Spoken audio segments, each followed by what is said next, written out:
మీ ఎలాంటి వ్యాపార ప్రకటనలకైనా వెంటనే మా ఛానల్ సంప్రదించండి. అందరికీ నమస్కారం. ఈరోజు మన స్టూడియోలో ప్రముఖ ఆధ్యాత్మికవేత్త, జ్యోతిష్య వాస్తు పండితులు, లలితాదేవి ఉపాసకులు బ్రహ్మశ్రీ నానాజీ పట్నాయక్ గారు ఉన్నారు. గురువుగారితో మాట్లాడతాం. నమస్కారం గురువుగారు. శ్రీమాత్రే నమః. అక్టోబర్ మాసం విశేషంగా కుంభరాశి వాళ్ళకి ఏ విధంగా ఉండబోతుంది, ప్రజెంట్ గ్రహస్థితి ఎలా ఉంది, ఏళ్ళనాటి శనిలో ఉన్నారు, ఓవరాల్గా ఎలాంటి ఫలితాలు ఎక్స్పెక్ట్ చేయవచ్చు ఈ నెల వీళ్ళకి?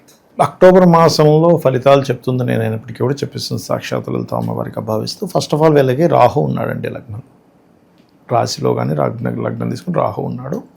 ఈ రాహు ఉన్నప్పుడు ఫస్ట్ ఆఫ్ ఆల్ వీళ్ళు తీసుకోవాల్సిన ముఖ్యమైన జాగ్రత్త ఏంటంటే, రాహు ఎప్పుడు కూడా అపోహలను ఇస్తాడు, ఆశని కలిగించేవాడు.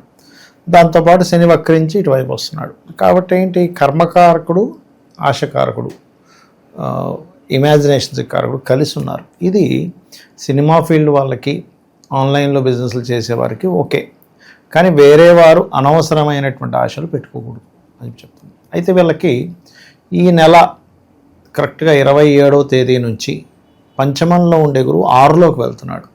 చాలామందికి ఏమనిపిస్తుంది అంటే 6లోకి మారిపోతున్నాడు, అక్కడ ఒక నెలన్నర ఉంటాడండి, మళ్ళీ వక్రించి ముందుకెళ్తాడు. యాక్చువల్గా చెప్పాలంటే ఆ గురువు 6లోకి వచ్చేస్తున్నాడు కదా అమ్మో అని అనుకుంటాం. కానీ ఇక్కడ ఏంటంటే 6లో ఎగ్జాల్టెడ్ పొజిషన్లో ఉండేటువంటి గురువు వీళ్ళకి ధనస్థానాన్ని చూస్తాడు యాక్చువల్గా. సో ఫైనాన్షియల్ గ్రోత్ ఇస్తాడు మంత్ ఎండింగ్ నుంచి చెప్పాలంటే, మంత్ లాస్ట్ వీక్ నుంచి చెప్పాలంటే.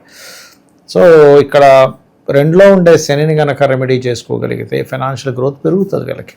అంటే ఏం చేయాలి, శనిగ్రహం దగ్గర దీపారాధన, ఆంజనేయ స్వామి ఆలయాలకు వెళ్ళడము, ఏ ధనం వచ్చినా ఒకసారి ఆంజనేయ స్వామిని తలుచుకోవడం చేస్తూ ఉంటే వీళ్ళకి ఫైనాన్షియల్గా చాలా బాగుంటుంది. కాకపోతే అపోహలు, ఊహల జోలికి వెళ్ళకూడదు, ఇది ప్రధానంగా గుర్తుపెట్టుకోవాలి. ఆరోగ్యపరంగా ఎలా ఉంటుంది చెప్తాను.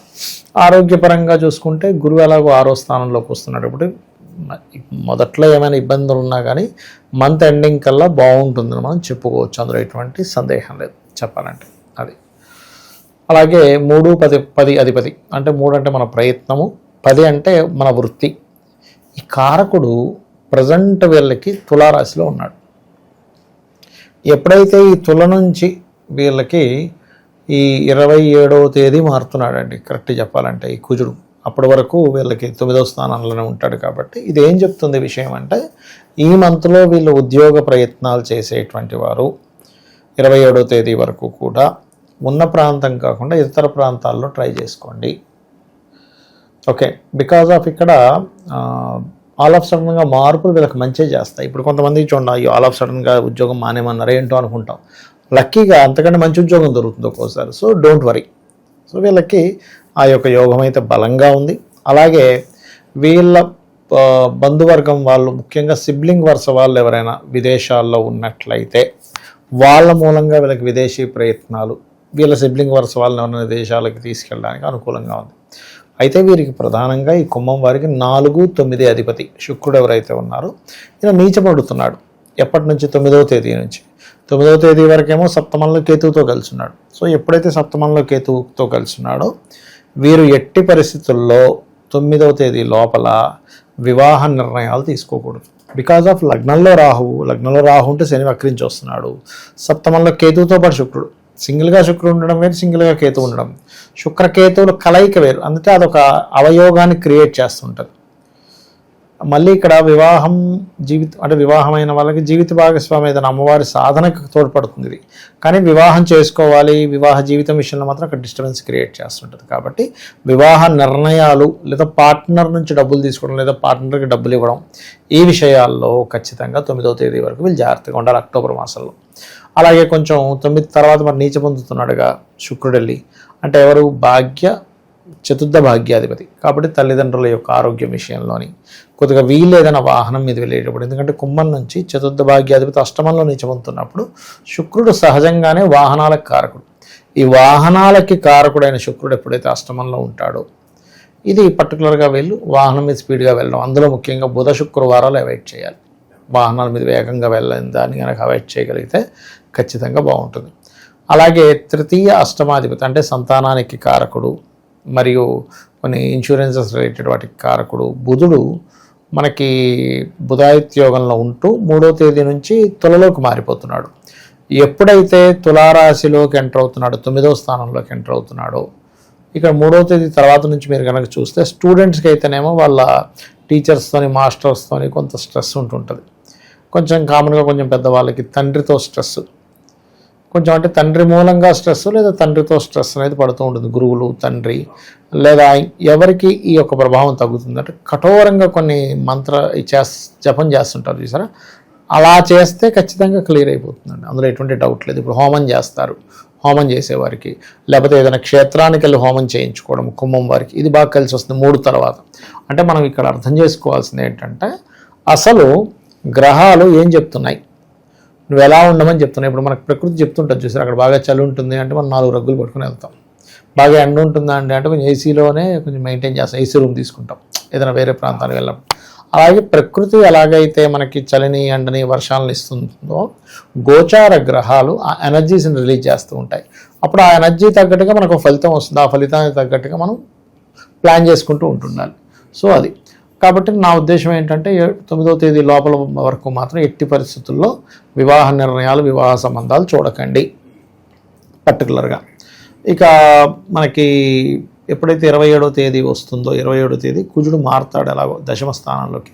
తన స్థానంలోకి తను వస్తున్నప్పుడు ఉద్యోగంలో కొంత లీడర్షిప్ ఉంటుంది, ఒకవైపు మానేద్దాం, మారిపోదాం అనేటువంటిది, ఎందుకంటే ఇది కుజుడు కదా ఎంతైనా మారిపోవాలి అనేటువంటి తత్వాన్ని ఇస్తుంది. ఖచ్చితంగా కొంచెం ప్రమోషన్స్ రావట్లేదు, ఇక్కడ ఎందుకు ఎంతకాలం అని ఇక్కడ ఉంటాం, ఎంతకాలం ఉన్నా ఇదే జీతం అయితే మనకు అక్కర్లేదు అనే దాంతో కూడా మారిపోతారండి. మార్పు మంచిదని అంటారు. మార్పు ఒక రకంగా మంచిదే చెప్పాలంటే. పూర్వీకుల ఆస్తి కోసం ఎప్పటి నుంచో కాస్త ఇబ్బందులు ఉండి అది అలా పెండింగ్ పడుతూ ఉంటుంది. సో ముందుకెళ్లే పరిస్థితులు ఎంతవరకు అనిపిస్తుంది? ఒకటేంటంటే నన్ను అడిగితే వీళ్ళు ఏదైనా పూర్వీకుల ఆస్తులకు సంబంధించిన విషయంలో కోర్టు కేసెస్ ఉన్నా ఏదున్నా ఫస్ట్ వీక్లోనే క్లియర్ చేసుకోవడం మంచిది. ఫస్ట్ వీక్ తర్వాత మాట్లాడుకునే మాటలు కానివ్వండి, కోర్టు వ్యవహారాలకు సంబంధించిన కానివ్వండి, మిగతా 3 వీక్స్ అంత అనుకూలంగా లేదు వీరికి. ఎందుకు కారణం ఏమిటి అంటే ఇక్కడ శుక్రుడు చతుర్థాధిపతి కుంభం వారికి. చతుర్థం అంటే ఆస్తికి సంబంధించిన స్థానం. సో ఎప్పుడైతే చతుర్థాధిపతి అష్టమంలో నీచి పొందుతాడు, అష్టమం అంటే తాతగారి ఆస్తి, అది కాకుండా 12వ స్థానాధిపతి వక్రించి రాహుతో కలుస్తున్నాడు. అంటే ఏంటి ఇక్కడ శుక్రుడు ఉన్న స్థితి, శుక్రుడు నీచపడ్డము, ఇవన్నీ ఏం చెప్తున్నాయి, ఈ నెల పెద్దగా ఎక్స్పెక్ట్ చేయకూడదు. 2, 3, 4 వారాలు. ఫస్ట్ వీక్లో ఏమైనా ఎక్స్పెక్ట్ చేస్తే ఏమైనా కొద్దిగా ఉంటుంది, కానీ అది కూడా మొదటి 3వ తేదీ లోపలైతే ఇంకా ఎక్కువ ఉంటుంది. కానీ ఎందుకంటే 3వ తేదీ వరకు రవి బుధులు కలిసి మనకి కన్యా రాశిలో ఉంటారు, బుధాదిత్య యోగం ఉంటుంది. అంటే తాతగారి ఆస్తికి సంబంధించిన విషయం 3వ తేదీ వరకు పాసిబిలిటీస్ చాలా బాగున్నాయి. 3 దాటితే మాత్రం ఆయన వెళ్ళి కుజుడితో కలవడం అండ్ దాని తర్వాత అవన్నీ కొంచెం ఎంతైనా కూడా మీకు అంత ఫ్రూట్ఫుల్గా లేవు. ఆస్తి అంటే వీళ్ళ సొంత ఆస్తి కాకుండా తాతైనా తండ్రైనా కోర్టు కేసెస్లో ఉన్నటువంటివి ఇప్పుడున్న గ్రహస్థితి మాత్రం ఈ నెల మాత్రం అంత గొప్పగా లేదు అనేటువంటి చాలా స్పష్టంగా చూపిస్తుంది. ఇక వ్యాపారస్తులకి చూసుకున్నట్లయితే ఏ వ్యాపారం గురించి అయినా మీరు డెసిషన్స్ తీసుకునేటప్పుడు 9 లోపలే తీసుకోండి, 9వ తేదీ లోపలే తీసుకోండి. ఎందుకంటే ఇక్కడ బుధుడు ముఖ్యంగా 3వ తేదీ వ్యాపార కారకుడు 9లోకి వెళ్ళి కూర్చుంటున్నాడు, 9వ స్థానంలోకి వెళ్తున్నాడు. బుధరాశుల్లోకి శుక్రుడు వెళ్తున్నాడు 9వ తేదీ. సో ఈ శుక్రుడు బుధరాశుల్లోకి నీచబడి వెళ్ళడము, ఈ బుధుడు వచ్చి కుజుడితో కలవడం, ఇవన్నీ ఏం చెప్తున్నాయంటే వ్యాపార నిర్ణయాలు ఏం తీసుకున్నా ఫస్ట్ వీక్ లోపలే తీసేసుకోండి. దాని తర్వాత అసలు ఎట్టి పరిస్థితుల్లో వ్యాపార నిర్ణయాలు తీసుకోవడం అనేది ఎలా ఇస్తుందంటే ఇక్కడ మనకి లగ్నంలో ఎప్పుడైతే రాహు ఉన్నాడో, రాహు ఇమాజినేషన్ కారకుడు అనుకున్నాం. ఈ ఇమాజినేషన్స్ కారకుడు ఎప్పుడైతే ఉంటూ అది దానికి కర్మకారకుడు వచ్చి కలిశాడో దాని తర్వాత తీసుకునే నిర్ణయాలన్నీ అగ్రెసివ్ నిర్ణయాలు ఉంటాయి. ఎప్పుడు కూడా ప్రశాంతంగా ఆలోచించే నిర్ణయం 90% సక్సెస్ ఉంటుంది, 10% ఫెయిల్ అయినా. కానీ అగ్రెసివ్ నిర్ణయాలు ఎప్పుడు కూడా 5% సక్సెస్ ఉంటుంది, కానీ 95% ఫెయిల్యూర్ ఉంటుంది. కాబట్టి ఈ విషయాల్లో చాలా జాగ్రత్తగా ఉండాలి నన్ను అడుగుతాయి. సో మనకి ఈ నెలలోనే వివిధ రకాల పండుగలు ఉన్నాయి గురుగారు. కుంభరాశి వారు ఈ ఫెస్టివల్స్ని ఎలా వినియోగించి రెమెడీస్ చేసుకుంటే బాగుంటుంది? ఎవరికైనా ఒకటేనండి, ఆరోగ్యం కావాలి, ఐశ్వర్యం కావాలి, ఆరోగ్యం కావాలనే భావంతో ఉంటారు. దసరా రోజు వీళ్ళు యాక్చువల్గా బిల్వపత్రాన్ని పెట్టి శివాభిషేకం చేసి అమ్మవారిని గనక పుష్పాలతో, అందులో ముఖ్యంగా ఎర్రటి పుష్పాలతో గనక వీళ్ళకి ఏవైతే ప్రాబ్లం ఉంటుందో, అంటే ఇప్పుడు సంతానం కోసం ఉంటుంది, లేకపోతే ఉద్యోగం కోసం ఏదైతే ప్రాబ్లం ఉంటుందో ఆ ప్రాబ్లం కోసం చేసి, అందులో ముఖ్యంగా వీరికి రాహు రాశిలో ఒకటి సంచరిస్తున్నాడు కదా, దుర్గా ఆరాధన కుంభం వారికి ఒక క్లారిటీ ఇస్తుంది.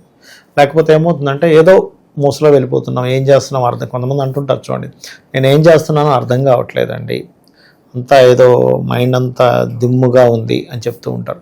అటువంటి ఫలితాలు ఇస్తుంటారు. కాబట్టి దుర్గా ఆరాధన చేయడం చాలా మంచిది. అలాగే మనకి దీపావళి కూడా వస్తుంది, దసరా తర్వాత. దసరా 2వ తేదీ వస్తుంది, దీపావళి తర్వాత వస్తుంది. సో దీపావళి రోజు ప్రత్యేకంగా వీరు శివాలయంలో లేకపోతే ఏదైనా స్కంద ఆలయంలో కనుక దీపాలు వెలిగిస్తే చాలా మంచి ఫలితాలు వస్తాయి వీరికి.